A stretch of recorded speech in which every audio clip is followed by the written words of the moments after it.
Okay, so we have just completed our experiment on gravity. We looked at how high we would jump here on Earth and how that would compare to our jump height on other celestial bodies in space. But when we're jumping from the ground. We all know that there is gravity that impacts us when we're standing on the surface of the Earth, right? But in actuality, gravity extends far beyond the surface of the Earth.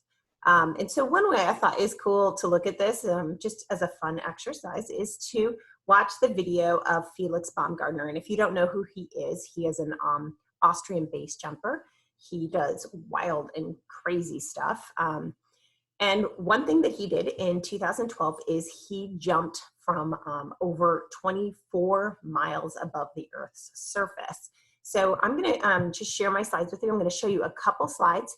And then I am going to have you watch the jump yourself. So I've attached the link to it. So hold on, let me just get this going up here on the screen for you. Whoops. Okay, here we go. So this is Felix Baumgartner. He is jumping from space, or I shouldn't say from space. He's jumping from 24 miles above the Earth's surface. This actually still falls within the Earth's atmosphere.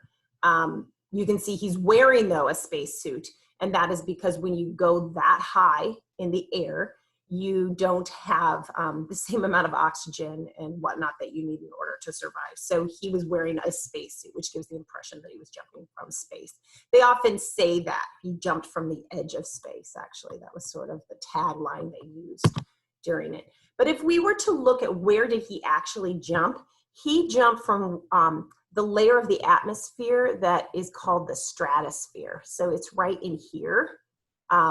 Airplanes, commercial airplanes, they kind of, I don't know why that's doing that.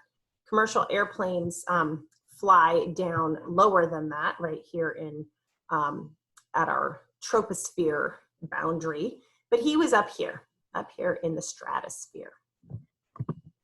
So how did he get up there? Because that was my initial thing, is how do you get that high up in the air? And what he did was he sat in this capsule thingy right here. This capsule was attached to a really long helium-filled balloon. So kind of similar to a hot air balloon, but obviously made of different materials in order for it to be able to reach that high up in the atmosphere.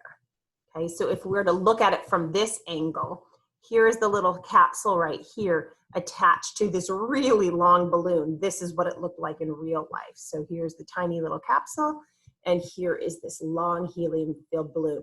And he rode in this thing about 24 miles in the air.